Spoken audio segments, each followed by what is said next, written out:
بسم الله الرحمن الرحيم الحمد لله رب العالمين إن الحمد لله نحمده ونستعينه ونستغفره ونعوذ بالله من شرور أنفسنا ومن سيئات أعمالنا من يهده الله فلا مضل له ومن يضلل فلا هادي له أشهد أن لا إله إلا الله وحده لا شريك له وأشهد أن محمدا عبده ورسوله اللهم صل على محمد وعلى آل محمد ما صليت على إبراهيم وعلى آل إبراهيم إنك حميد مجيد اللهم بارك على محمد وعلى آل محمد كما باركت على إبراهيم وعلى آل إبراهيم إنك حميد مجيد ورضى اللهم عن الخلفاء الراشدين والصحابة أجمعين ومن تبعهم بإحسان إلى يوم الدين أما بعد السلام عليكم ورحمة الله وبركاته.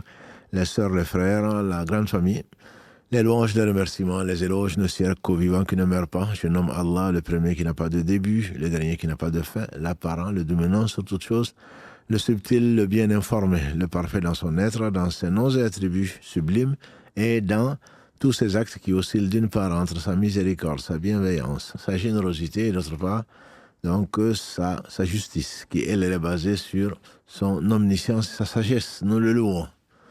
Il est le seul digne de louange. Nous revenons vers lui repentant. Nous demandons protection contre les conséquences de nos péchés, dont lui seul sait le nombre. Et les tendances de l'âme. L'âme certainement ordonne le mal, hormis celle à qui Allah fait miséricorde. Celui qui Allah guide, nul ne saurait l'égarer. Celui qui est privé de sa guidée, nul ne saurait lui montrer le droit chemin. J'atteste donc qu'il est le seul digne d'adoration. J'atteste de la véracité et de l'exemplarité de la prophétie de Mohammed ibn Abdillah, qu'Allah bénisse ce prophète, sa famille, ses compagnons, tous ceux qui les auront suivis dans le droit chemin, et qu'Allah nous fasse l'honneur d'en faire partie. Bienvenue donc dans ce live Islam, Savoir et Culture. Et comme annoncé, donc, le titre de notre live aujourd'hui sera donc les 10 meilleurs jours de l'année. Pourquoi vous parlez des 10 meilleurs jours de l'année? Parce qu'ils sont très proches. Parce que quand on vous dit qu'il y aura des soldes dans quelques temps, je pense qu'on s'y prépare. On s'y prépare tant en argent qu'en matériel, qu'en quoi que ce soit. On fait ses choix. Et donc, c'est la raison pour laquelle on a voulu anticiper. On vous donne 10 jours pour vous préparer aux meilleurs jours de l'année. Souvent, d'ailleurs, c'est la publicité que vous avez dans les magasins, les meilleurs jours de l'année, le Black Friday, le je ne sais quoi d'autre. Voilà, tout ça pour que vous dépensez. Et donc, nous, on vous invite, bien sûr, à dépenser pour une cause qui est juste, une cause qui est la cause pour laquelle nous sommes là. Et donc, c'est préparer pour l'au-delà. Et par conséquent, nous vous invitons, et en espérant donner l'exemple, nous vous invitons donc à profiter de ces 10 jours de soldes monstres. De soldes monstres. Et donc, quand on parle de jour, on parle de mois. Quand on parle de mois, on parle d'année. Allah, dans le verset 36 de la sourate 9, il dit, subhanahu wa ta'ala, inna iddata shuhur inda Allahi. 12 shahra fi kitabillah. Certes, le nombre des mois d'Allah, auprès d'Allah, est de 12 mois dans son livre depuis le jour où il a créé les cieux et la terre. Parmi eux, 4 mois sacrés. Telle est la religion de la droiture. Durant ceci, ne faites pas d'injustice envers vos propres personnes. Verset donc 36 de la sourate 9 à Tawbah. Alors, Allah subhanahu nous informe qu'il a créé les cieux et la terre. Et ce jour-là, il a fixé, donc dans leur révolution, dans leur organisation, qu'il y aurait le jour et la nuit. Et donc ces jours sont connus, je pense, de partout. Les années, par contre, il y a ce que les Arabes faisaient, et qu'aujourd'hui encore, on parle de la calendrier grégorien. Le calendrier grégorien, c'est de janvier à décembre. Le calendrier lunaire, puisqu'Allah a décrété, depuis qu'il a créé les cieux et la terre, que le soleil va lui obéir, il a choisi d'ailleurs, la lune va lui obéir, et donc la lune est un satellite du soleil, et le soleil donc a sa rotation et ses satellites. Par conséquent, je disais, la lune est un satellite de la Terre, et donc la Terre fait partie des satellites donc, du soleil. Alhamdulillah, Allah a décrété ça, et donc la lune détermine sa rotation sur elle-même, détermine donc, et autour de la Terre, et c'est en 29 jours et 33 et quelques minutes, donc en 29 jours. Et Allah subhanahu wa ta'ala a voulu donc que ceci soit d'une précision telle, nous l'avons dit, que ce n'est pas à la virgule près, ce n'est pas à 10 puissance moins combien près, c'est très très précis et c'est comme ça. Le prophète, alayhi salatu wassalam, il dit, nous sommes un peuple illettré. On ne compte pas. On ne compte pas, on observe. Donc cette observation, il dit le jour, le mois plutôt, à 29 jours. Si on ne voit pas, donc au 29e jour, on complète le mois à 30. C'est ce qui détermine donc nos adorations, notamment le début du Ramadan et la fin du Ramadan. Donc il y a 12 mois, ce sont des mois qui sont lunaires. Les mois, les Arabes, pour changer, se battaient tout le temps. Tout le temps. Il y avait l'insécurité. Et Dieu a décrété donc 4 mois qui sont sacrés. 3 mois qui se suivent, a dit le prophète sallam, et un mois qui est isolé. Les 3 mois qui se suivent sont Dhul Qa'dah, dans lequel nous sommes aujourd'hui. Nous sommes le 21, en tout cas nous, dans notre compute, dans certains calendriers, ils sont peut-être au 20. Nous, on est le 21 Dhul Qa'dah, la fin donc, de la journée, le Jumu'ah, le meilleur jour donc, de la semaine, pendant lequel, alhamdoulilah, l'évocation d'Allah, surtout la prière sur le prophète sallam, est plus que recommandée. Celui qui prie une fois sur lui, Allah prie 10 fois sur la personne. Donc la bénit, l'évoque auprès de la noble assemblée, comme on espère être dans cette configuration aujourd'hui et maintenant. Donc Allah a voulu, donc cette révolution, la terre connaît donc la nuit et le jour au travers donc d'un compute qui est basé donc sur le soleil et la lune. Alors donc la lune, donc il y a 29 jours déterminés donc par la vision et les cycles donc de la lune. Parmi ces mois, donc il y en a 4 qui sont sacrés et Allah a décrété que ces mois sont sacrés et il dit dans ce verset 36, donc la sourate 9, de ne pas se faire injustice. C'est pour cela que les savants disent que ces mois sacrés, on a dit donc que le premier c'est Dhul Qa'dah, dans lequel nous sommes, ou Dhul Qa'dah, et ensuite c'est Dhul Hijjah, et ensuite c'est Muharram, 3 mois qui se suivent, 11, 12 et 1, et le mois isolé, c'est 7, donc c'est Rajab, qui vient avant Sha'ban venant avant Ramadan. Donc c'est 4 mois pendant lesquels les Arabes avaient accepté de ne pas s'entretuer, de ne pas faire de guerre. Donc on faisait la guerre jusqu'en Shawwal. Et dès que le Qa'ida rentrait, on s'arrêtait de faire la guerre jusqu'à après donc Muharram. En réalité, cette prescription a un rapport direct avec le Hajj. La preuve, c'est qu'on va bientôt rentrer dans le Hijjah, qui fait partie donc des mois du Hajj. Et Dhul Hijjah, mot à mot, donc c'est le mois du Hajj. Le mois dans lequel on fait le Hajj. C'est pour ça qu'on l'appelle Dhul Hijjah, donc le mois du Hajj. Et pour s'y préparer, et les gens n'allaient pas bien sûr en avion, les gens allaient à pied ou sur des montures, Allah a voulu que Dhul Qa'dah, donc le mois d'avant, soit un mois qui soit sacré pour permettre aux gens d'être tranquilles dans leur esprit pour aller faire le pèlerinage. Et après, le Qa'dah, c'est le mois du pèlerinage, Dhul Hijjah. Et après, le temps qu'ils reviennent, et ça pouvait prendre un certain temps, c'était un mois qui est sacré, qui est le premier mois de l'année lunaire, qui s'appelle Muharram, dont le nom donc, dit tout. Parce que Muharram, c'est celui qui est sacré. Donc pendant ces mois, ne vous faites pas injustice. Ceci était vrai pour les Arabes d'antan. Aujourd'hui, ça l'est aussi. L'injustice pendant ces mois sacrés, est plus grande, bien que Allah ait décrété qu'il a interdit l'injustice. Et une des sagesses pour lesquelles il y aura le jour du jugement dernier. Ya ibadi, dit-il dans le hadith de Abu Dharr, qu'Allah l'agré consigné dans l'authentique de l'imam muslim, le hadith Qudsi, il dit, subhanahu wa ta'ala, Ya ibadi, inni haramtu dhulma ala nafsi wa ja'altuhu baynakum muharrama fala tadhalamu. Ô mes serviteurs, je me suis interdit l'injustice et je vous la rends interdite. Entre vous, ne vous faites pas injustice.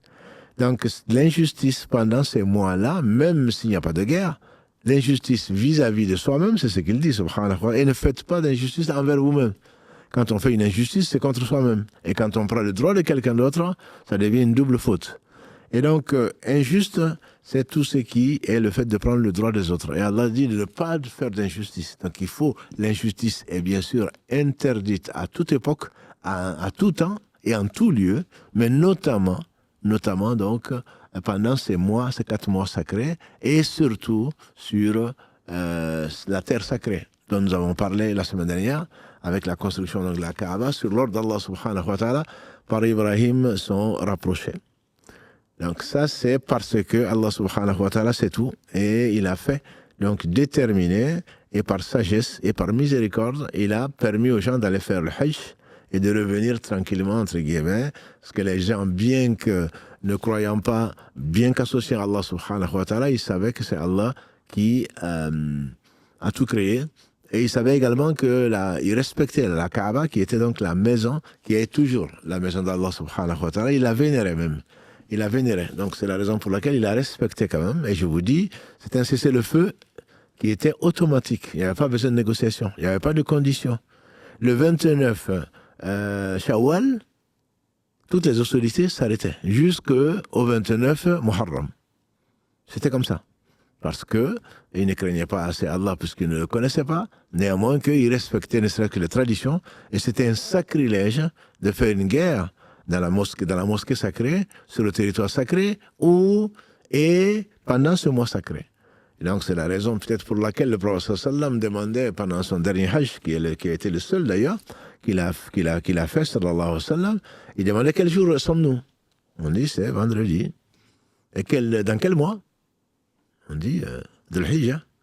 Et sur quelle terre? Ils disent la terre sacrée. Il répondait toujours donc, pensant que Allah avait réformé. C'était juste pour dire 3 fois que c'était très important et c'était le jour de Arafat. Et Inch'Allah, on en parlera tout à l'heure. Donc Allah, c'est lui qui détermine, donc la valeur, et c'est lui qui honore qui il veut. Il a déterminé donc le mois et il a donné la récompense, et c'est lui qui, subhanahu wa ta'ala, qui donne de la valeur à toute chose. C'est lui qui donne de l'importance à ce qu'il veut. On ne lui pose pas de questions. Il bénit le lieu qu'il veut, le temps et la chose qu'il veut, subhanahu wa ta'ala, et qu'il veut honorer. Dans sa sagesse et donc bonté infinie, il a honoré et favorisé donc ce mois sacré de Dhul Hijjah, donc qu'on a dans 10 jours, Inch'Allah, à peu près, 12e et dernier mois de l'année lunaire. Allah subhanahu wa ta'ala a béni ce mois, puisque c'est un mois sacré, mais Allah a béni particulièrement les 10 premiers jours de ce mois. Le Ramadan n'est pas un mois sacré, mais c'est un mois béni. Les nuits de Ramadan, notamment les 10 dernières nuits de Ramadan, sont les meilleures nuits. Mais les 10 meilleurs jours, il n'y a pas de raisonnement qui tienne, les 10 meilleurs jours, Allah, c'est lui qui l'a décrété, en inspirant à son propre sallam ce qu'il a inspiré, et qui a dit, alayhi salatu wassalam, il n'y a pas d'œuvre meilleure que celle effectuée en ces 10 jours. C'est-à-dire les 10 jours de Dhul Hijjah. Les compagnons dirent, qu'Allah les agrée tous, même pas le djihad. Il a dit même pas le djihad. Sauf un homme qui part, un homme qui sort, risquant sa vie et ses biens, et qui ne revient pas, ou qui ne revient avec rien. Hadith rapporté par l'imam al-Bukhari. Donc c'est quelqu'un qui part et qui fait le djihad, qui donne sa vie à Allah subhanahu wa ta'ala, et qui ne revient pas. Donc il parle du martyr, bien sûr. Donc il n'y a pas d'œuvre. Il n'a pas dit telle et telle œuvre. Il n'y a pas d'œuvre, c'est-à-dire la bonne œuvre. C'est Amal al-Salih. Amal al-Salih, ce sont donc les bonnes œuvres. Et pour qu'une œuvre soit bonne, il faut l'islam. Il faut la sincérité vis-à-vis d'Allah. Il faut suivre l'exemple du prophète sallallahu alayhi wa sallam. Ça fait l'unanimité des savants de l'islam. Donc voilà 10 jours et que l'on sait et pour lesquels on doit se préparer. Il y a des économies à faire en sommeil ou en autre chose, il faut les faire pour se préparer pour ces 10 jours. Notamment l'imam Saïd ibn Jubayr, qu'Allah l'agrée, qui est mort en 95 de l'Égypte, était connu, à l'exemple donc de ses aïeux, était connu pour faire de gros efforts dans l'adoration pendant ces 10 jours-là. Pendant ces 10 jours-là, l'imam At-Tabari, qu'Allah lui fasse miséricorde, il dit qu'il est mort en année 310 de l'Égypte. Abu Ja'far At-Tabari, qui est l'une des références donc, de l'islam, et l'imam, je dirais, du tafsir, de l'explication du Coran. Il dit qu'il y a le consensus des savants du tafsir, donc de l'explication du Coran, que ce sont les jours par lesquels Allah jure. Dans la sourate 89, Al-Fajr, quand il dit « Wal Fajr wa layalin ashr » par l'aube, le Fajr, wa layalin ashr, et par les 10 nuits. Et les Arabes disaient, pour les nuits, ils disaient les jours. Donc là, ça c'est en langue arabe qu'il faut le comprendre. Et pour que Allah jure par cela, c'est qu'il a donné une attention très particulière. En prenant donc ces 10 jours, et on sait, je le rappelle profite aux croyants, qu'on ne doit jurer que par Allah. Nous, créatures, ne devons jurer que par Allah. Allah étant le seul et au-dessus de tout, jure par ses créatures. Mais nous n'avons pas le droit de jurer par la tête de nos mères, la tête de nos enfants et je ne sais quoi d'autre. Et si on jure par Allah. Et c'est le prophète sallam disait, Birabbil Kaaba, ou ses compagnons, et par le Seigneur de cette maison, Fali'aboudou, Rabba hadal bayt. Donc ils adorent donc le Seigneur de cette maison. On peut jurer par cela, ou comme le disait le prophète sallam, je jure par celui qui détient, ou par celui qui détient la vie de Mohammed sallam dans sa main, donc il parle d'Allah, ou voilà, l'équivalent, mais en parlant d'Allah. On ne doit jurer par personne d'autre. Par personne d'autre, ni le prophète sallam, et encore moins quelqu'un d'autre. Donc, quelles sont les œuvres, c'est ce qui nous va nous préoccuper dans les minutes qui suivent, quelles sont les œuvres donc qui sont à accomplir spécifiquement durant ces 10 jours, puisqu'on nous annonce les 10 meilleurs jours, forcément, donc on doit s'y préparer, comme je l'ai dit en début. Il faut d'abord savoir, et il faut le retenir dans l'islam, ce qui est important, c'est l'obligation. Et ensuite, les œuvres surrogatoires. En plus des obligations donc légiférées, le serviteur se doit, si Allah l'a voulu, de multiplier donc de nombreuses actions surrogatoires par lesquelles il se rapproche d'Allah afin de compter parmi les bien-aimés du Créateur qui dit dans le hadith d'Abu Huraira, qu'Allah l'agré est consigné dans l'authentique de l'imam Al-Bukhari, qu'Allah lui fasse miséricorde, il dit, Allah dit subhanahu wa ta'ala, quiconque montre de l'hostilité ou de l'animosité à l'un de mes bien-aimés, Wali, je lui déclare la guerre. C'est le seul hadith où Allah déclare la guerre à quelqu'un, et on sait que dans le Coran, le verset 275 en particulier, Allah déclare la guerre à l'usurier. On l'a déjà vu il n'y a pas si longtemps que ça. Et donc là, Allah déclare la guerre. Donc c'est certainement une menace énorme, Il déclare la guerre à celui qui se fait l'ennemi de l'un de ses alliés. Mais notre propos sera illustré par la suite du hadith où Allah dit « Mon serviteur ne se rapproche de moi par rien qui m'est plus agréable, qui est rien de meilleur à mes yeux que ce que je lui ai prescrit comme œuvre obligatoire. Et mon serviteur ne cesse pas de se rapprocher de moi par des œuvres qui s'est imposées, les œuvres surrogatoires, jusqu'à ce que je l'aime. Quand je l'aime, je deviens lui par laquelle il entend, la vue par laquelle il voit, la main par laquelle il saisit, le pied avec lequel il marche. S'il me demande quelque chose, je lui donne, et s'il cherche refuge auprès de moi, je le lui accorde. Donc ce hadith nous montre, et il faut le garder pas que pendant le mois de Dhul-Hijjah, en tout temps, ce que Allah aime le plus. Si tu te prétends, ou tu as la prétention d'être un ami d'Allah subhanahu wa ta'ala, il faut que tu observes ce qu'il t'a ordonné. Si tu l'as ordonné, ce n'est pas pour te fatiguer. Si tu as ordonné, c'est par science, par sagesse et par miséricorde. Si Allah nous a ordonné des choses, c'est que ce sont les choses les meilleures. Allah n'a rien ordonné qui ne se comporte que du bien, ou alors où le bien l'emporte sur le mal. Il n'a rien interdit qui ne comporte que le mal, à moins que le mal l'emporte, comme il le dit subhanahu wa ta'ala à propos donc de l'alcool, du vin. Yas'aluna anil khamr. On t'interroge sur le vin. Allah dit, dis-leur, il y a du mal, il y a du bien, mais le mal l'emporte sur le bien. Et donc tout ce que Allah a interdit, que ce soit d'un point de vue nourriture ou parole, c'est forcément des choses qui sont mauvaises. Elles sont mauvaises. Que tu le comprennes, que tu ne le comprennes pas. Tout ce qu'Allah a ordonné, comme la prière, le jeûne et tout le reste, c'est des choses qui sont bien. C'est le bien l'emporte, même si cela peut être une épreuve pour certains, ou une épreuve pour chacun d'entre nous. Notamment, Allah dit à propos de la prière, wa innaha la kabiratun ila al-khashi'in. Elle est certainement énorme, la prière, sauf pour ceux qui espèrent, qui sont convaincus de la rencontre d'Allah subhanahu wa ta'ala. Donc là, c'est pour dire que les choses les plus importantes, c'est ce qu'il a rendu obligatoire. Notamment même pendant ces mois-là, on ne se rapproche pas d'Allah par ce qu'il aime, plus que ce qu'il nous a rendu obligatoire. Allah seul sait combien il va le récompenser. Donc c'est la prière à l'heure, si possible à la mosquée, c'est ne pas mentir, ne pas tricher, ne pas se faire tout simplement injustice. Et donc se rapprocher d'Allah comme il a aimé subhanahu wa ta'ala, et on ne lui pose pas de questions. Donc ça, c'est en général. Les meilleures choses que l'on puisse faire pour se rapprocher d'Allah, ce n'est pas faire qiyam al-layl, comme certains le font, jusqu'à 4 heures du matin. Le Fajr maintenant, ici à Toulouse, est environ à 5 heures du matin, 5h04, 5h05, et finalement dormir jusqu'au lever du soleil, voire plus. Passer la nuit à prier, non. Le plus important, c'est faire la prière à l'heure, et si possible à la mosquée. Ça, c'est le plus important. Et c'est bien plus important que de passer sa nuit à pleurer, alors que donc, tu rates le plus important. Donc, il y a des choses qui sont recommandées. On va commencer, bien sûr, par le Hajj. Le Hajj, c'est le mois du Hajj. Donc, par excellence, le Hajj et la Umrah sont conseillés pendant ce mois-là. Et ceux qui vont, Inch'Allah, partir bientôt, qui ont commencé à partir déjà, donc ils vont probablement faire la formule Qiran dont on a parlé, donc qui est le fait de faire la Umrah, ensuite de faire donc le Hajj.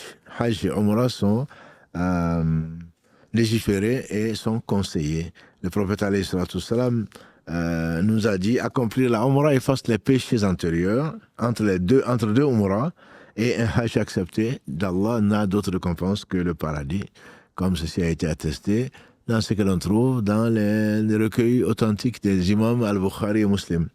Allah dit subhanahu wa ta'ala, le Hajj a lieu dans des mois connus, verset 197 de la sourate al-Baqarah. 2. Si l'on se décide à l'accomplir, alors point de rapports conjugaux, point de perversité, point de dispute pendant le Hajj.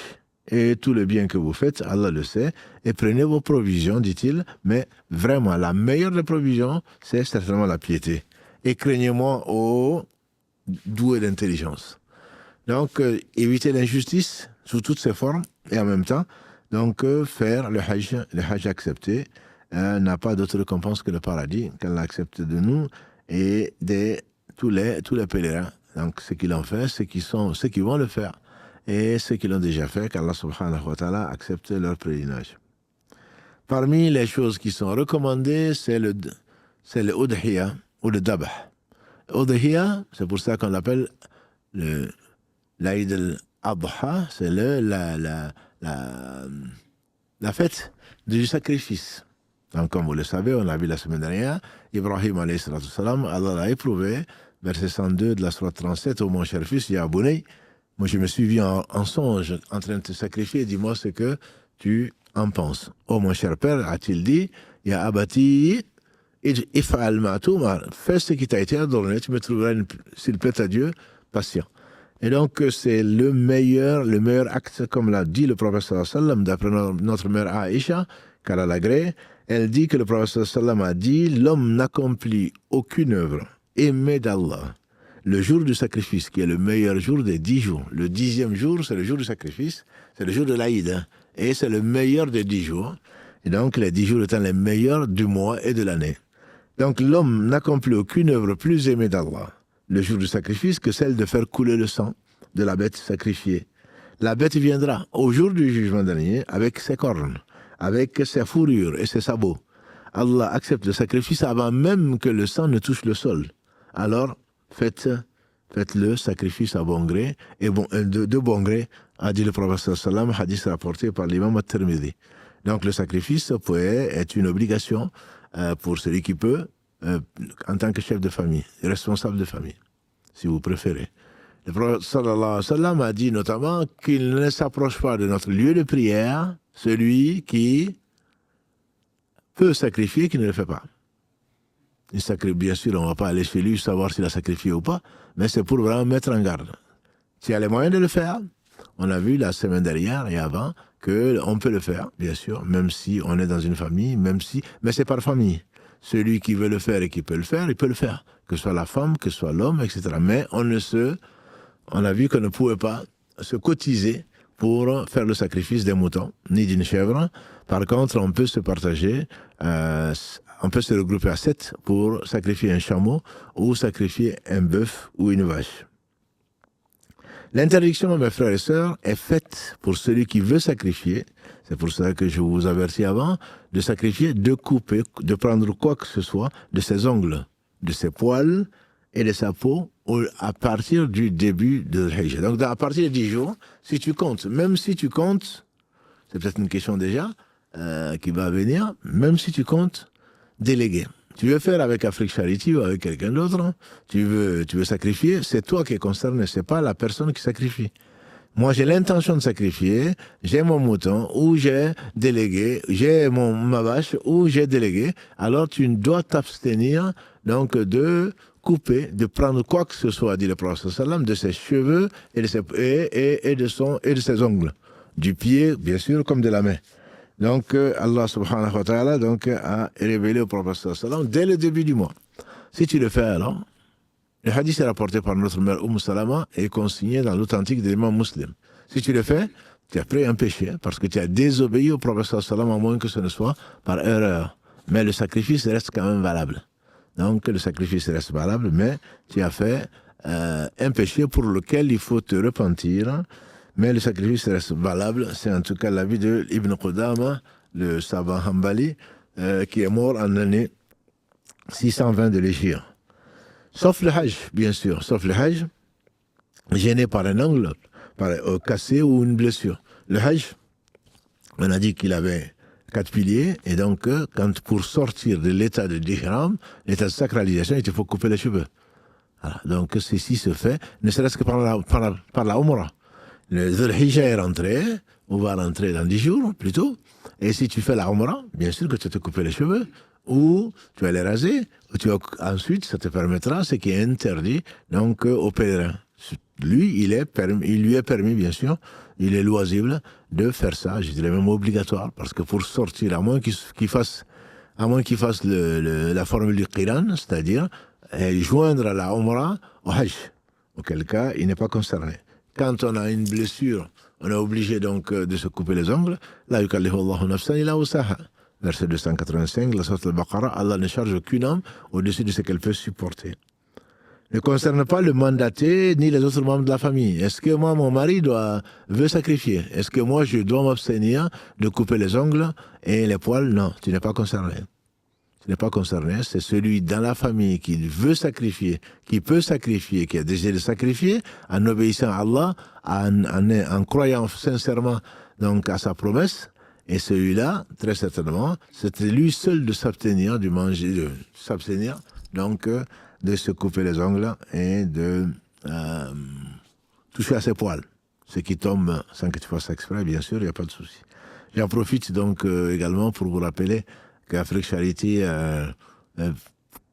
projette, ou a déjà commencé donc à faire des sacrifices par délégation. Il y a bien d'autres sites, hein. Quand je vous parle de ça, c'est parce que, comme je vous le dis souvent, c'est des frères que j'ai vus et des sœurs que j'ai vus à l'œuvre et à qui je fais confiance. Ça ne veut pas dire que les autres ne font pas bien. Voilà. Donc l'année dernière, ils ont sacrifié 1700 moutons pour les gens, 120 moutons qui sont destinés à des familles. Parce que ce que tu peux faire aussi, mon frère, c'est sacrifier et faire sacrifier à quelqu'un d'autre. Mais si tu envoies ton argent à une association ou à quelqu'un d'autre en disant « Je te donne cet argent-là, tu donnes à quelqu'un, à ton oncle, sacrifie à ma place ». Il faut que la personne comprenne qu'elle le fait en ton nom. Sinon, tu lui as fait une sadaqa, parce que, notamment, quand dira-t-on, et tout ce que l'on fait, malheureusement, pour beaucoup de gens, peut-être pour Allah, mais beaucoup pour les autres. Donc les gens sont vraiment gênés de ne pas sacrifier parce que tout le monde saura. On n'a pas entendu de mouton bêlé, donc la personne est considérée comme pauvre, etc. On le fait mal souvent pour les gens. Donc si tu veux offrir un sacrifice à quelqu'un d'autre, tu peux le faire, mais il faut le préciser. Si tu veux le faire pour toi-même, il faut préciser que c'est pour toi. Alors ils t'enverront en toute transparence, comme on le sait, la vidéo et le sacrifice également de la distribution de la viande donc aux ayants droit. Cette année donc, ce qu'ils comptent faire, c'est 4000, de 1700 à 4000 moutons, et de 7 vaches, ils veulent passer à 100 vaches. Je ne sais pas où est-ce qu'ils en sont. Toujours est-il qu'Allah subhanahu wa ta'ala donc leur facilite et vous facilite à ceux qui font confiance, qui veulent suivre la sunna obligatoire du prophète sallallahu alayhi wa sallam. Pour réserver donc un mouton, il est encore temps. Il reste encore 20 jours, mais le plus tôt c'est le mieux, puisque ils vont arrêter s'ils atteignent donc les 4000 moutons et, comme on l'a dit tout à l'heure, les 100 vaches. Donc, c'est https africecharity.com, produit/sacrifice vache-tabaski ou Aïd al-Adha-tabaski. Donc, alhamdulillah, vous allez le retrouver facilement. Donc, ça, c'est le sacrifice, fait partie, bien sûr, des meilleures œuvres à faire. Parmi les choses les plus importantes, c'est la prononciation des formules de dhikr, de rappel. Le prophète, alayhi salatu wassalam, il a dit, il n'y a pas de jour plus important auprès d'Allah, exalté soit-il, et au cours desquels les œuvres sont plus aimées de lui que durant les 10 jours. Donc, comme on a. Et il a dit donc, dans ce qui a été rapporté par l'imam al-Tabarani, consigné, donc dans cette période répétée, Allahu Akbar, la ilaha illallah, alhamdulillah. On le néglige. Toi qui dis, non, moi, j'ai pas les moyens de sacrifier, comme les pauvres sont venus voir le prophète sallallahu en disant que les riches, ils ont tout emporté.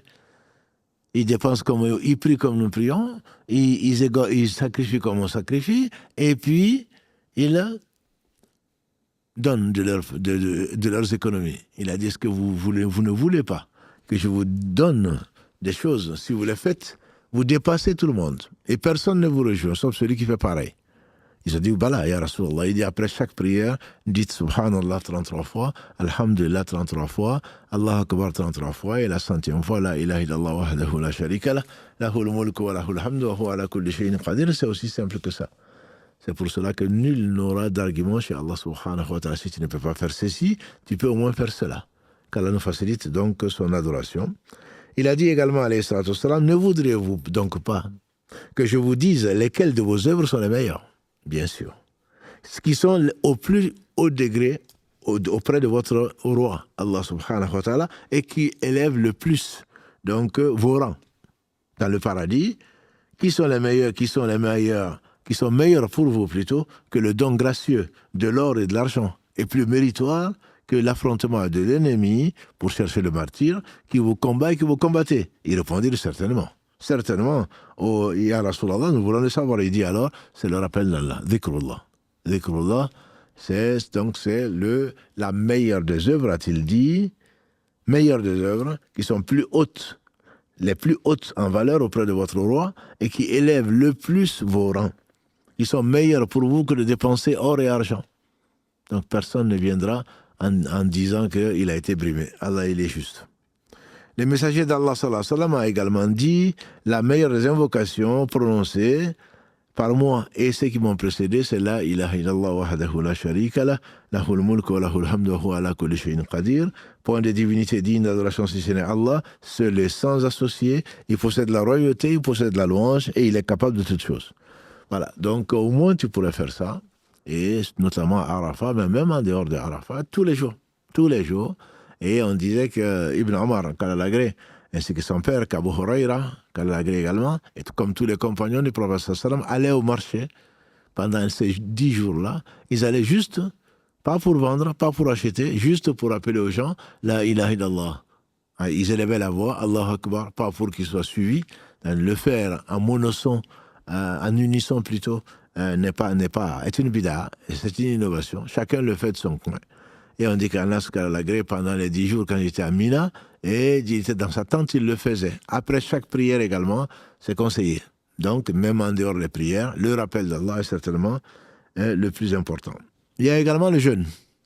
Le jeûne, certaines femmes du prophète sallam ont rapporté que le prophète sallam jeûnait les 9 premiers jours de Dhul Hijjah, le jour de Ashura, et 3 jours par mois. Hadith rapporté par Ahmed, Abu Daoud et An-Nasa'i. C'est-à-dire le jeûne, tu peux le faire. Mais beaucoup d'entre nous pensent que les 10 jours, il faut jeûner. Non, ce n'est pas une obligation. Mais on s'oublie en oubliant Allah subhanahu wa ta'ala. وَلَا تَكُونُوا كَالَّذِينَ نَسُوا اللَّهَ فَأَنْسَاهُمْ أَنفُسَهُمْ أُولَٰئِكَ هُمُ الْفَاسِقُونَ. Verset 19 de la sourate 59. Ne soyez pas comme ceux qui ont oublié Allah, Allah a fait qu'ils sont oubliés eux-mêmes. Voilà les pervers. Donc même si tu ne peux pas jeûner parce que tu es en période d'indisposition, ou tu es malade, au moins, subhanallah, alhamdulillah, la ilaha illallah, Allahu Akbar, wa la hawla, wa la quwwata illa billah. Tu peux le dire autant qu'Allah te le permettra, ma soeur, autant qu'Allah te le permettra, mon frère. Mais tu peux jeûner, et surtout le jour de Arafat. Le jour de Arafat, pourquoi? Parce que le jour de Arafat, jeûner est une sunna pour celui qui ne fait pas le hajj. Pour celui qui fait le Hajj, ce n'est pas une sunna parce que le prophète sallallahu alayhi wa sallam, à sa cousine Hani, a dit, j'ai entendu les gens en train de disputer, certains disent ils jeûnent, d'autres disent non, non, ils ne jeûnent pas. Je lui ai envoyé du lait, il s'est mis debout et il a bu pour que tout le monde voit, sallallahu alayhi wa sallam, qui ne jeûnait pas. Donc plutôt réserve ton énergie le jour de Arafat pour faire beaucoup d'invocations et plutôt que de dormir sous la tente comme le font beaucoup de gens et donc qui ne connaissent pas vraiment la valeur de ce jour-là, qui ne connaissent pas la valeur de ce jour dans la mesure où un jeûne, la valeur de ce jour, pour le non-pèlerin, celui qui jeûne un seul jour de Arafat, Allah lui est enfin un jeûne expiatoire pour l'année écoulée et l'année à venir. 2 années de péchés bien sûr véniels, des péchés dits mineurs, hadith rapporté par l'imam Muslim. Par contre, donc, le pèlerin n'a pas à jeûner, comme on a dit, ce jour-là, car le prophète sallam n'a pas jeûné. Arafat, en fait, est un jour particulier, dans lequel Allah a révélé un verset que vous connaissez, le verset 3 de la sourate 5, où Allah dit, subhanahu wa ta'ala, aujourd'hui j'ai parachevé pour vous votre religion, accompli pour vous mon bienfait et agréé l'islam comme religion pour vous. Verset 3 de la sourate 5. Omar ibn Khattab, car Allah agrée, l'émir des croyants, fut interrogé par un adepte du judaïsme, en ces termes. Il dit au commandeur des croyants, Ya Amir al-Mu'minin, vous lisez dans votre livre un verset que nous célébrions si nous avait été révélé. De quel verset s'agit-il? Dit Omar. Donc il s'agit du verset 3 de la sourate 5.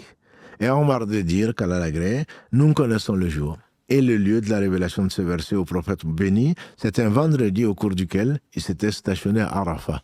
Il n'a pas fini son discours, qu'on appelle donc donc le sermon du Hajj, ou le Khutbat al-Arafat, le sermon exactement de Arafat, où il a rappelé les droits fondamentaux des hommes et des femmes, rappelé les piliers de l'islam et la gravité de l'association et de la riba, donc de l'usure, et de recommander de bien traiter les femmes, etc. Quand Allah a facilité tout ça, il a dit, oh mon Dieu, il a dit aux compagnons, vous serez interrogés à propos de moi. Qu'est-ce que vous allez dire?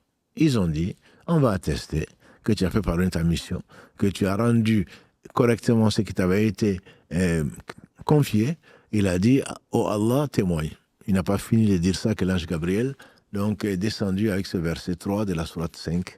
Donc ça, c'était le jour de Arafat. Le prophète alayhi salatu wassalam nous a également dit qu'il n'y a pas de jour pendant lequel Allah a franchi plus d'esclaves, de ses esclaves destinés à l'enfer, que le jour de Arafat. En effet, il s'approche, subhanahu wa ta'ala, comme ici, à sa majesté, et se montre devant les anges, fier de l'état des gens, en leur disant que veulent cela. Que veulent cela? Hadith rapporté par l'imam al-Muslim, qu'Allah lui fasse miséricorde. Il a dit également ce qu'on a déjà dit, la meilleure des invocations est l'invocation du jour de Arafat. C'est le jour où Allah subhanahu wa ta'ala donc accepte le plus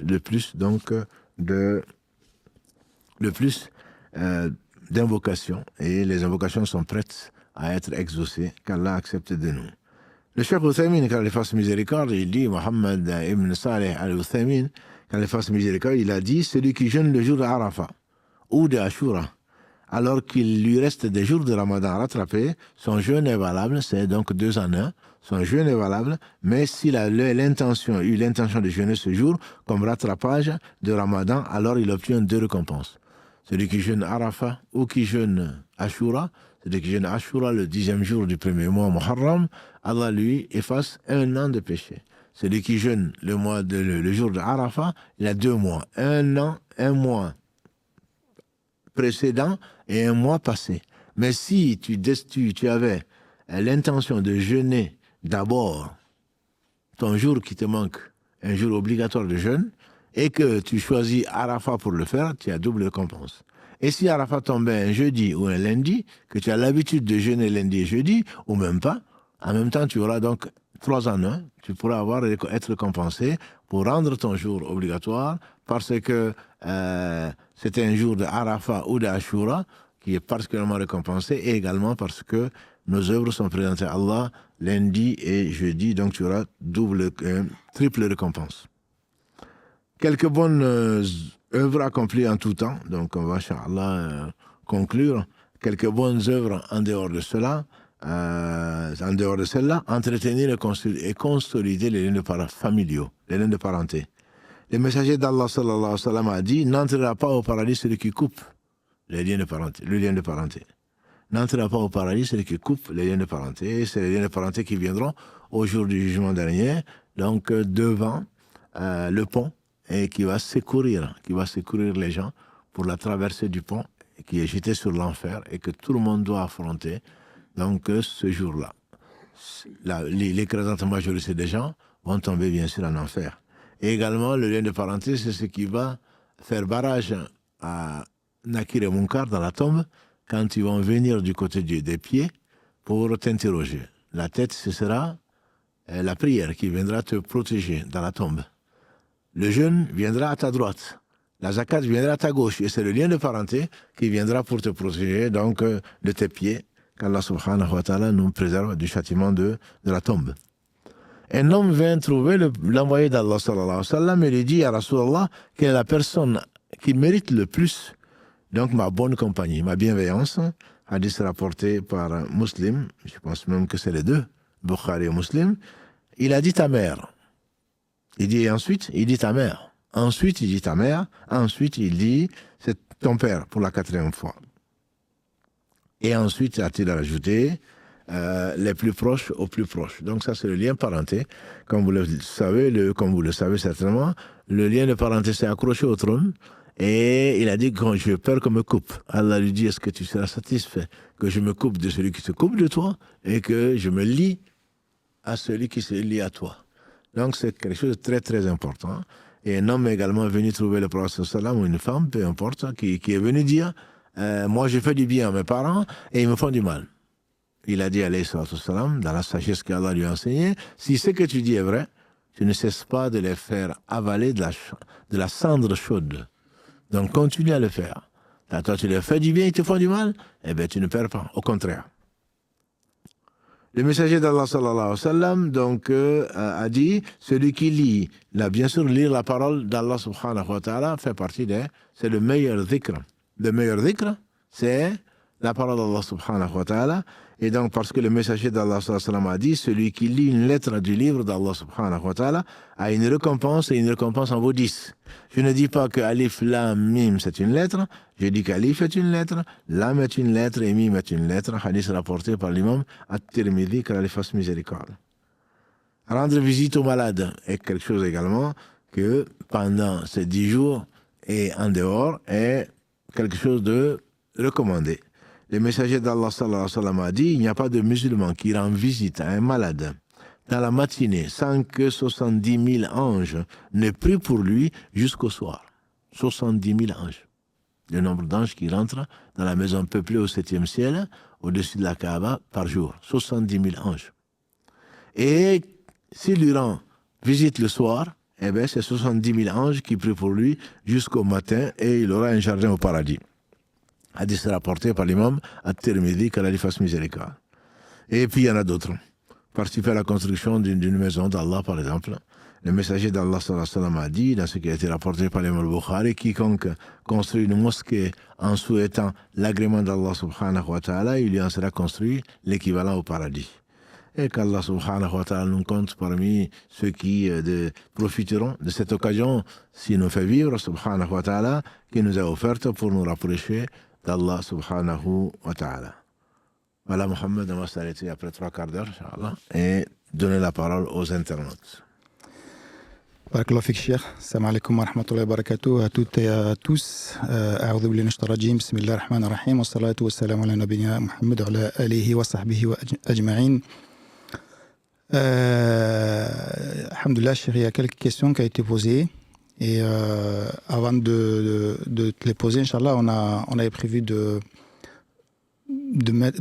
mettre en place une petite séquence dans cette émission qui est la minute MMT. Donc ça sera, on va dire, la première ce soir. Donc la minute MMT, c'est quoi, Chir? C'est tout simplement parler des activités de la mosquée pendant une petite minute. Ça peut prendre un peu plus, il faut, mais selon le sujet à traiter, donc c'est vous parler un petit peu des activités de la mosquée, des conférences, des expositions, des nouveautés sur le site internet par exemple. Ou parler aussi de la salle Savoir et Culture, le petit trésor qu'on a à la mosquée, donc une bibliothèque qui compte un certain nombre d'ouvrages en français, en arabe, en anglais également, donc qui est ouverte aussi trois fois par semaine, je crois, le vendredi, samedi et dimanche. Donc le dimanche étant réservé pour les frères, le samedi et vendredi c'est pour les sœurs, et le mercredi après-midi pour les enfants, accompagnés au moins d'un parent. Donc, pour faire un petit rappel sur cette salle-là, n'hésitez pas donc à venir la consulter, enfin consulter en tout cas les ouvrages qui y sont proposés. Et puis, alhamdoulilah, il y a aussi donc pas mal d'événements qui sont à venir. Donc, juste avant de parler de l'événement de ce week-end, qui est donc l'exposition Sirad, on a appris tout à l'heure, on a vu plutôt il y a on va dire un réseau social qu'on évoque très peu, c'est la chaîne WhatsApp de la mosquée. Et alhamdoulilah, on vient d'atteindre les 10 000 abonnés. Donc, elle est quand même très utilisée. Il y a un frère qui relie donc pas mal les informations dessus. Et donc, ça vient s'ajouter aux autres réseaux sociaux. Donc, 185 000 abonnés sur Facebook, 268 000 sur Insta, 204 000 sur YouTube et 53 000 sur TikTok. Alhamdoulilah, ça fait plaisir de voir qu'il y a autant de frères et de sœurs qui nous suivent. Sur YouTube, c'est 204 000. Donc, alhamdoulilah, c'est pas mal monté aussi ces derniers mois. Donc, une nouvelle fois, on vous remercie vraiment pour votre fidélité. Et donc, dans cette minute MMT, même si ce soir, c'est un peu la première, ça va être peut-être un peu plus long, mais Inch'Allah, on vous la propose. Et d'ailleurs, dites-nous en commentaire si cette idée vous plaît, si vous avez peut-être d'autres idées aussi à nous proposer, ou un nom pour cette séquence-là. Donc, nous l'appelons la minute MMT. Mais, alhamdoulilah, on reste ouvert. C'est aussi votre émission. Donc, tout comme on vous fait participer sur pas mal de choses, notamment, je me rappelle en 2012 pour le nouveau logo qui avait énormément marché. Donc, c'est le logo de la mosquée, vous l'avez choisi vous-même. Donc, alhamdoulilah, n'hésitez pas donc à nous faire des suggestions et on essaiera de les mettre dans la boîte à idées. Donc, ce week-end, effectivement, il y a l'exposition sur la Sira, sur la vie du prophète sallallahu alayhi wa sallam. On l'a déjà faite il y a à peu près 5-6 mois, au mois d'octobre 2025. Et alhamdoulilah, comme ça avait très très bien marché, en moins de 4 heures, c'était déjà toutes les places étaient réservées. Donc on s'était promis avec l'Institut Sira de le réorganiser cette année. Et alhamdoulilah, donc ça va se passer ce week-end. Vous avez sûrement vu vu sur les réseaux sociaux. Et là, pareil, en moins de 2 heures, je crois que les places étaient déjà toutes prises. On m'a écrit ici que est-ce que c'était un bug ou quoi? On dit que toutes les places sont prises. Est-ce que c'est un bug ou est-ce que c'est vrai? Non. Et on nous reproche qu'on aurait peut-être fait dû à nos copains. Non, pas du tout. C'est les gens qui craignent Allah et bien sûr, on se met au service d'Allah et en servant donc ces créatures, ces serviteurs. Mais bien entendu, que Dieu nous préserve, il y a des gens qui se sont sacrifiés, qui se sont sacrifiés pour que d'autres puissent. Justement, c'est le premier venu, le premier servi. Exactement. Et d'ailleurs, on a mis dans l'annonce que ceux qui avaient participé la dernière fois, de laisser la place à ceux qui n'ont pas pu avoir leur place l'année dernière. Mais alhamdoulilah, en tout cas, ça fait plaisir de voir que la communauté elle est intéressée, en tout cas au moins d'apprendre sur notre prophète sallallahu alayhi wa sallam. Mais c'est vrai que c'est une belle exposition, vraiment, avec donc l'Institut Sira qui se trouve à Lyon, qui est constitué c'est donc un institut français indépendant fondé par des passionnés et des spécialistes de la Sira et en partenariat avec le musée de la Sira à Médine. Donc, alhamdoulilah, qui font un travail extraordinaire et ils sont eux-mêmes en train de faire un petit musée sur Lyon Donc, si vous passez du côté de Lyon, et j'espère, Inch'Allah, qu'on aura peut-être les visiter là-bas directement, ils ont carrément un petit musée avec les maquettes pour vraiment représenter toute la vie du prophète sallallahu alayhi wa sallam. Des maquettes qui ne peuvent pas déplacer malheureusement parce que c'est quand même assez fragile, c'est coûteux et surtout très long à refaire. Donc ils viennent surtout avec des grands panneaux pour nous expliquer tout le parcours et toute la vie du prophète sallallahu alayhi wa sallam. Donc ça va se tenir ce week-end. Et encore une fois, on est... Donc je vais en profiter aussi pour rappeler qu'on a fait 33 épisodes sur Exactement, le joyau de la ouais. prophétie, donc qui est sur notre chaîne YouTube. Exactement, et que vous pourrez retrouver beaucoup plus facilement sur le site internet maintenant, puisque avec le nouveau site, on a référencé toutes les vidéos par thème, par sujet, etc. Donc vous pourrez les retrouver assez facilement. Et donc, alhamdoulilah, restez quand même à l'affût parce que des fois, il y a des désistements. Je vois des gens qui se désistent, donc ils annulent leur place. Et donc, ça fait une place qui se libère. Et je vois, elle est vite réservée dans la minute qui suit. Donc voilà, ça, c'était la petite minute de la minute MMT. Juste, si tu as fini la minute, j'ai une nouvelle, mais bon, c'est une activité, c'est-à-dire qu'on avait, comme l'année dernière, on veut refaire le coworking. Ouais. Donc le coworking, c'est le fait de mettre en place, justement, puisque tu parles de savoir la salle, savoir la culture, on l'ouvre dans certaines conditions, bien sûr, lundi après-midi, mardi après-midi, donc les jours qui ne sont pas occupés par le travail de la bibliothèque, lundi après-midi, mardi après-midi et jeudi après-midi, donc c'est ouvert du Dohr jusqu'au Asr, voire plus, pour les personnes qui souhaitent venir y travailler et en même temps faire leur prière à la mosquée. Exactement. Donc ce sera ouvert, les personnes vont faire leur prière du Dohr à la mosquée et rester là pendant 4 heures, travailler, parce que c'est la période des examens. Et au mois de mai, au mois de juin, Inch'Allah, on va maintenir donc ce dispositif-là. Comme je le disais tout à l'heure à la Jumu'ah, c'est que le musulman, il doit viser l'excellence. Et j'encourage vraiment, j'encourage nos jeunes en particulier d'exceller. Donc, malgré les obstacles, malgré tout ce qu'il y a, on devrait en vouloir qu'à nous-mêmes. Au moins, il faut essayer. Il faut essayer et être les meilleurs dans tous les domaines. Il n'y a pas de saut métier, mais quand on est à la fac, par exemple, à l'université ou ailleurs, je pense qu'il faut viser les meilleures places. Pas pour autre chose que parce que Inna Allah ya'muru bil adli wal ihsan. Allah ordonne l'équité et l'excellence en toutes choses, verset 90 de la sourate 16.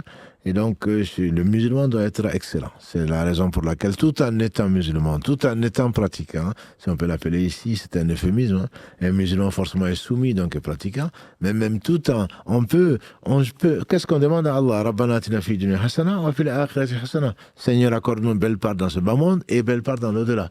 Et les deux sont possibles. Il n'y a pas que les non-musulmans, il n'y a pas que les musulmans dits non-pratiquants qui réussissent à l'école, pas du tout. Donc je pense qu'un musulman pratiquant, entre guillemets, doit être encore plus efficace, doit être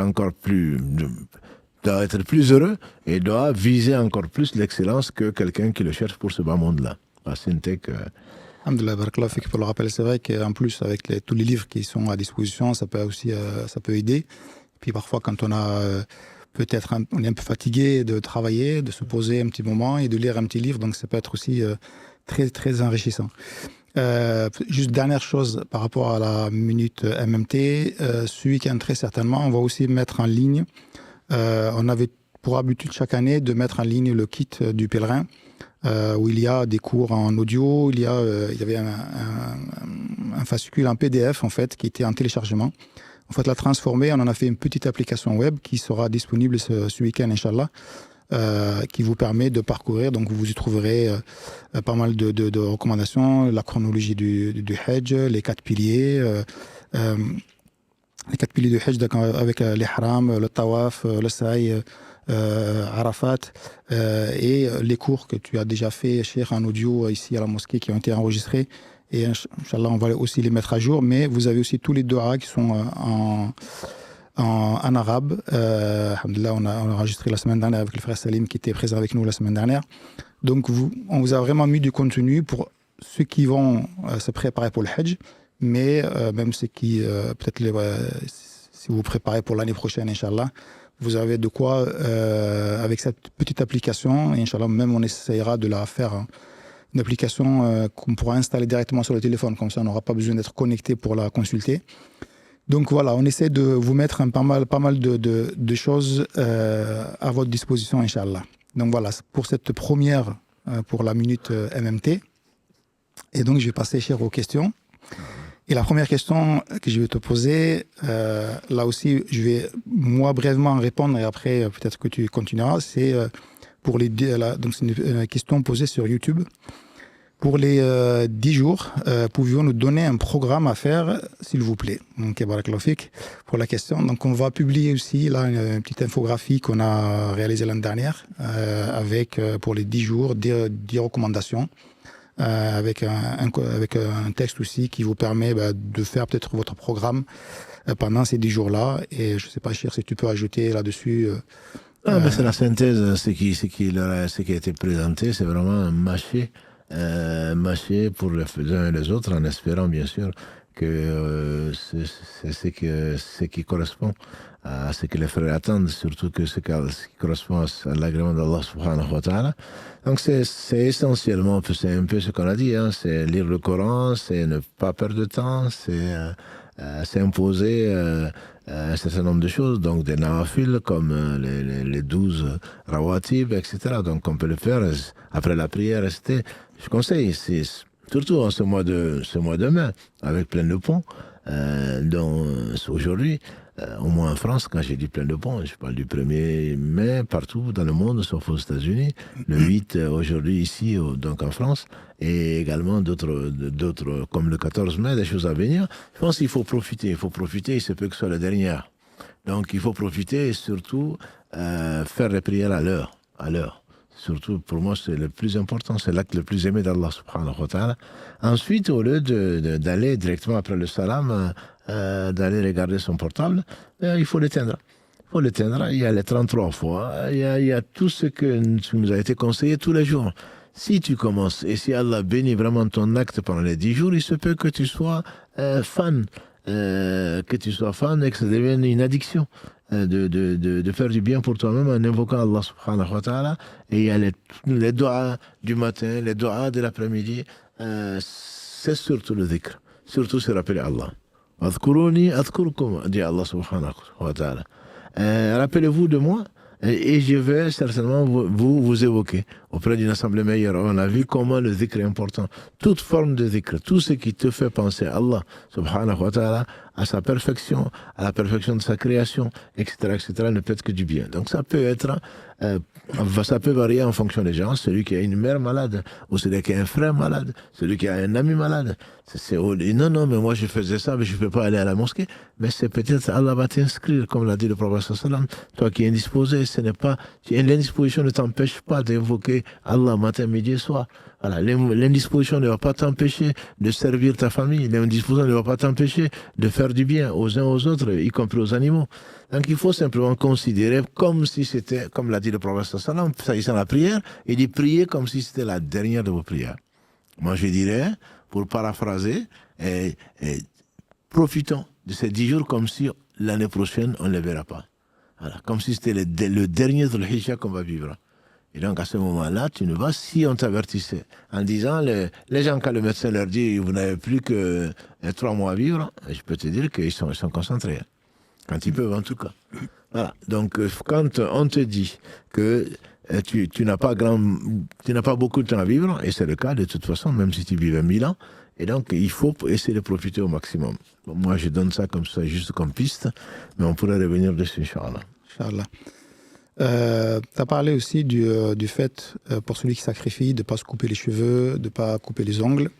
La question qui a été posée sur Instagram, c'est quoi en fait l'explication derrière le fait de ne pas se couper les cheveux et les ongles notamment, et j'ajouterais quelle est donc la sagesse derrière ça en fait.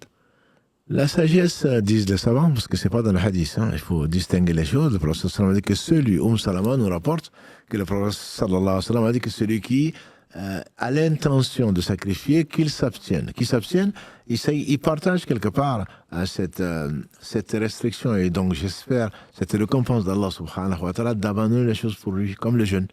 Donc Allah a voulu que le muhrim, celui qui est en état de sacralisation, ne se coupe plus les cheveux. Il y a des choses qui lui sont interdites, homme comme femme d'ailleurs, dans ce cas-là, ni les cheveux ni les ongles. Et donc, quelque part, on participe jusqu'au sacrifice, donc jusqu'au jour, normalement jusqu'au 10e jour, jusqu'au sacrifice. Et je rappelle, j'en profite pour dire que le sacrifice peut être fait le 10e, le 11e, le 12e, le 13e jour. Et que le jeûne ces jours-là est interdit, formellement interdit. Voilà, donc celui qui jeûne, son jeûne est invalide et il a pris un péché. Et quel péché? Voilà, donc c'est surtout que c'est dans un mois qui est sacré. Par conséquent, ce que les savants disent, c'est que la sagesse, c'est de participer. Allah fait participer même les non-pèlerins, donc à l'état de sacralisation. Il n'y a pas mieux qu'un état de sacralisation. Sacralisation, ça veut dire que c'est haram. C'est que c'est la vénération le suprême d'Allah subhanahu wa ta'ala qui veut que tu fasses pas ça. Couper les ongles, pourtant, c'est quelque chose de conseillé. Couper certains poils, c'est quelque chose de conseillé. Mais là, je l'abandonne parce que le législateur, c'est Allah. Il me dit de ne pas le faire, je ne le fais pas. Il me dit de ne pas manger, de ne pas boire pendant le jeûne, je ne le fais pas. Et toute la récompense, et je dirais, tout l'honneur qu'Allah accorde à cet homme qui est injuste vis-à-vis de lui-même, c'est de choisir Allah comme Seigneur. Et c'est peut-être une des sagesses pour lesquelles le prophète sallallahu nous a ordonné donc, cette pratique. Barakallahu fik, Cheikh. Une autre question concernant le sacrifice pour celui qui a les moyens. En fait, où se situe exactement la limite entre pouvoir et ne pas pouvoir? Est-ce que c'est simplement une question financière? C'est une question financière aujourd'hui. Avant, je dirais non. Mais aujourd'hui, c'est une question financière dans la mesure où on peut, comme on l'a dit, quand on a de quoi, on a une rentrée d'argent, on n'est pas endetté, on n'a pas le couteau sous la gorge. Financièrement, oui, ça, je pense que chacun le sait, mettre la limite. Ceux qui ont, j'entends parfois, il y a ma femme qui est enceinte, et puis ça tombe pendant cette période-là. Est-ce que je fais 2 en 1? Non. C'est spécifique. Soit tu peux, soit tu peux pas. Tu peux pas avoir la double intention. Quand tu as l'intention, notre père Ibrahim a sacrifié son fils. Nous, sacrifier un peu de choses, on a du mal. Comme le disait un frère là, cette semaine, si on dit à quelqu'un, donne 1000 euros. La semaine prochaine, je te donne 10 000 euros. Je pense qu'il n'y en a pas, si on sait que c'est quelqu'un de confiance, je pense qu'on ne va pas hésiter. Allah te dit, le hadith d'Aïcha, c'est l'acte le plus aimé d'Allah. Et au jour du jugement dernier, la bête viendra. La récompense est déjà écrite avant même que le sang ne coule par terre. Si vraiment on avait la certitude qu'il y a un jour du jugement dernier, on avait la certitude que la promesse d'Allah est vraie, etc., je pense qu'on le fait avec plaisir. Donc, bon, il ne faut pas jouer. Moi, je n'ai pas, oui, mais j'ai mes études. J'ai ceci, si tu meurs entre-temps.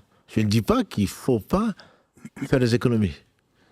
Non, c'est pas ce que je dis. Simplement, ça, c'est un moment important et qu'il faut prévoir aussi, entre guillemets, il faut prévoir.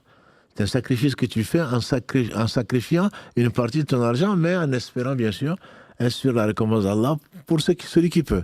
Après, aujourd'hui, est-ce que ce n'est que ça? Non, on a des obstacles. On a des obstacles législatifs. Il faut aller dans un abattoir. Il faut un certain nombre de conditions. Mais, alhamdulillah, celui qui ne peut pas, Allah sait qu'il ne peut pas. Par contre, Allah a ouvert bien d'autres portes. Je parlais d'Afrique Charity, il y a bien d'autres associations qui te font à ta place. Tu n'as pas à douter de savoir, oui, mais est-ce qu'ils le font vraiment? Non, c'est sous-odon. Tu penses du mal de ton frère. Ils se sacrifient eux-mêmes, qu'Allah les bénisse. Le travail humanitaire n'est pas facile. Il n'est pas facile. Souvent, très souvent même, ils sont bénévoles. Et ils n'ont pas de matin, ils n'ont pas de soir. Ils n'ont pas de jour de fête, ils n'ont pas de samedi, ils n'ont pas de dimanche. Et la nuit, souvent, ils travaillent très, très, très tard. Ils se lèvent très tôt. Et ils se mettent au service. Ceux qui le font pour Allah, Allah les récompensera. Ceux qui ne le font pas pour Allah, qu'Allah les guide. Voilà. Donc, il ne faut pas penser du mal des gens en disant que non, peut-être qu'ils ne le font pas, peut-être qu'ils prélèvent comme le pourcentage. T'as qu'à faire. Tu n'as qu'à le faire toi-même. Comme ça, tu verras comment c'est, comme le dit l'autre, avoir la chèvre broutée de loin, on pense que l'herbe est facile à mâcher. Il faut vous assurer que l'herbe n'est pas facile à mâcher. Il n'est pas facile à mâcher. Et moi, je les admire. Vous savez, c'est signe de croyance. C'est signe même de certitude que Allah va te récompenser. Ils laissent leur famille, ils laissent leurs biens, parfois ils prennent des congés sans solde, etc., pour le mettre au service des gens. Le minimum, mes frères et sœurs, c'est de prier pour eux. Le minimum, c'est de prier pour eux. Donc, il y a ces obstacles-là que Allah a levés au travers de ces personnes qui travaillent pour les autres, les plus démunis en particulier. Le prophète sallam a dit, les meilleurs chez Allah, c'est ceux qui sont au service de ses créatures, des créatures d'Allah subhanahu wa ta'ala. Donc, on n'a plus cet obstacle-là en disant, oui, mais on nous interdit de dégorger dans les baignoires, on nous interdit de dégorger en dehors de... Bon, si ça t'est interdit, tu as des bouchers. Tu peux commander, mais pas comme certaines sœurs le font. Eh bien, je commande la viande de... Moi, j'ai été acheter la viande de l'Aïd chez le boucher. Non. La viande de l'Aïd, c'est celle qui est égorgée pour Allah en ton nom et après la prière. Si le boucher, alhamdoulilah, quelqu'un de pieux, on ne pense de lui que du bien. Mais si c'est quelqu'un qui te dit, non, mais j'ai déjà égorgé de la viande, tu peux le prendre. Non. Il faudrait que ce soit fait après la prière, comme l'a dit le prophète sallam. Celui qui égorge, celui qui sacrifie avant la fête, il dit, il n'a que de la viande. Avant la prière plutôt, il n'a que de la viande. Celui, par contre, qui a sacrifié pour Allah un animal du bétail après la prière, il dit, c'est un sacrifice qui a été accepté et il a fait la sunna des musulmans.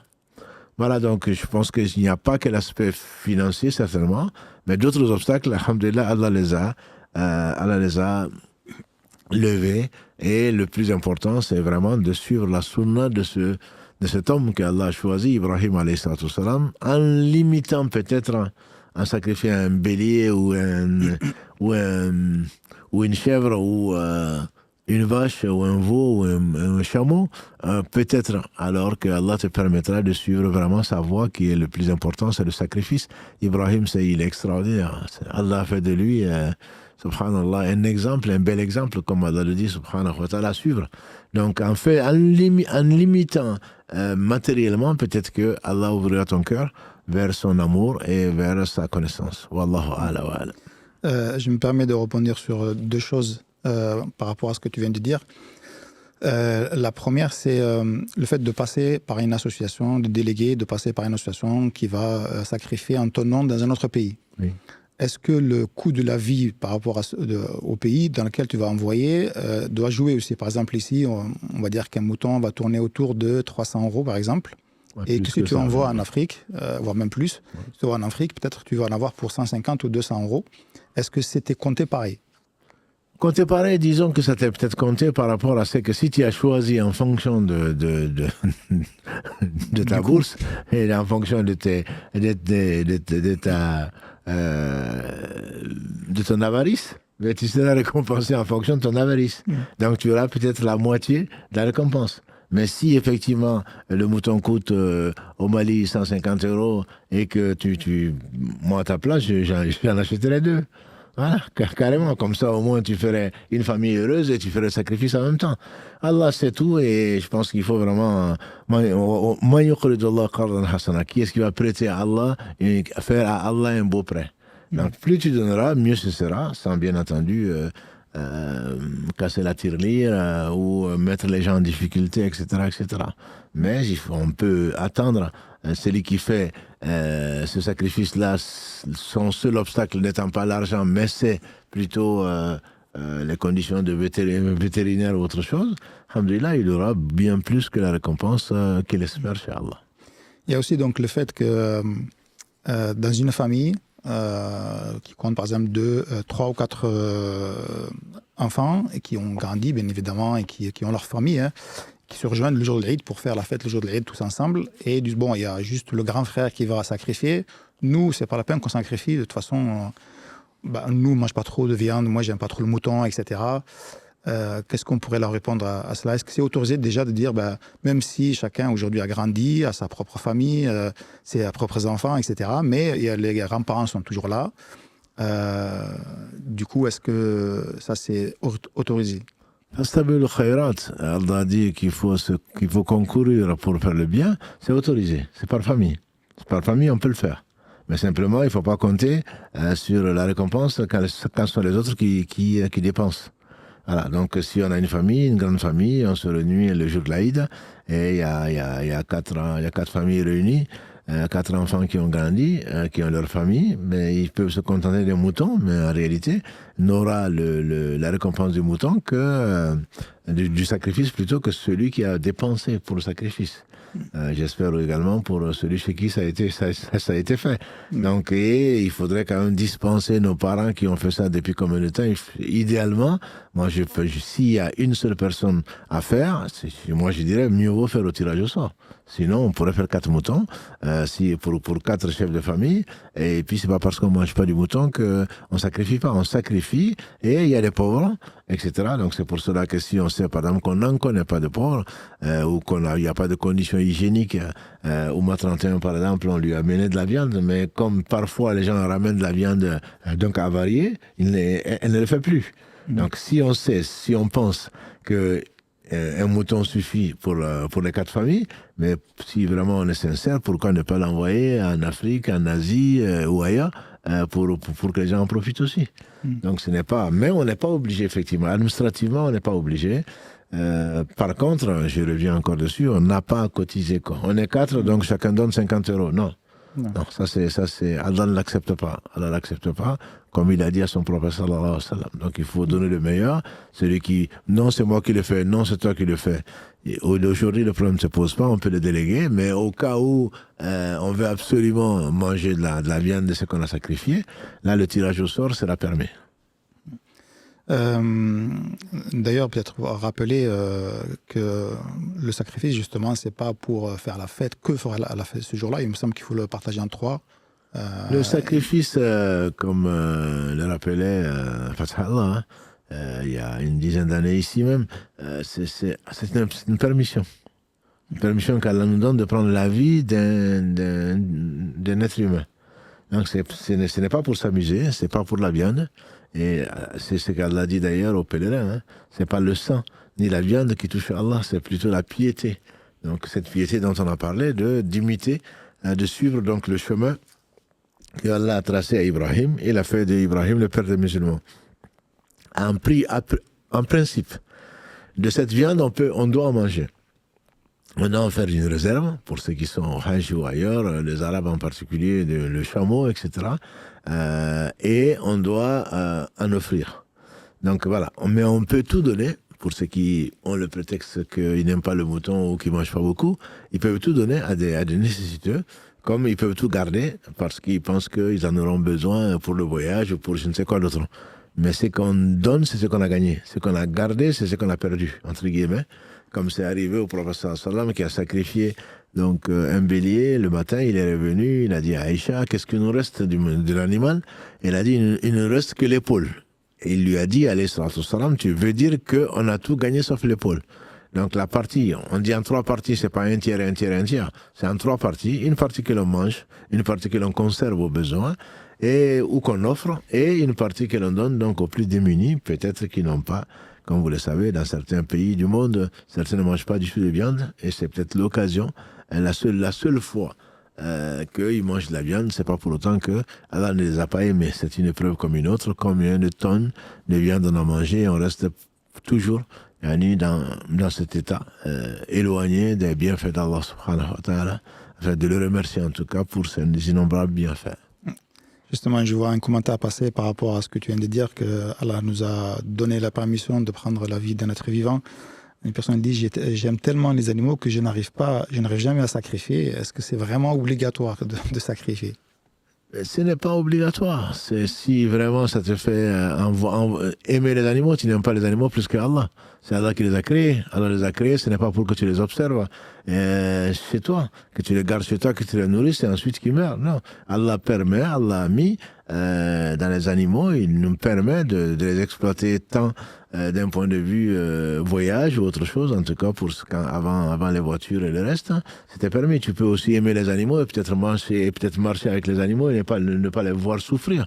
Non, Allah les a créés pour ça, pour nous servir, mais même tout en servant, tout en les utilisant à notre service, il faudrait être compatissant, bienveillant, etc. Le prophète sallam n'a-t-il pas dit que Allah a ordonné l'excellence en toutes choses, même si on doit sacrifier un animal, déguiser le couteau pour que l'animal ne souffre pas.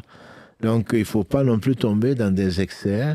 Ton chat que tu aimes, il faut lui donner les meilleures croquettes, mais ce n'est pas pour autant que quand il souffre, tu souffres certainement, mais ce n'est pas pour cela qu'Allah l'a créé. Allah l'a créé, c'est pour cela d'ailleurs que je conseille à beaucoup d'aimer les animaux, d'en prendre soin, de ne pas les castrer pour leur confort, je ne sais quoi.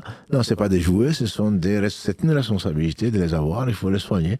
Mais Allah nous donne la permission de nous en servir, donc nous pour vivre. Ça, c'est bien qu'avec Fatah Allah, on en a parlé il y a quelques mois pendant le Ramadan ou avant, pour dire que on mange trop de viande.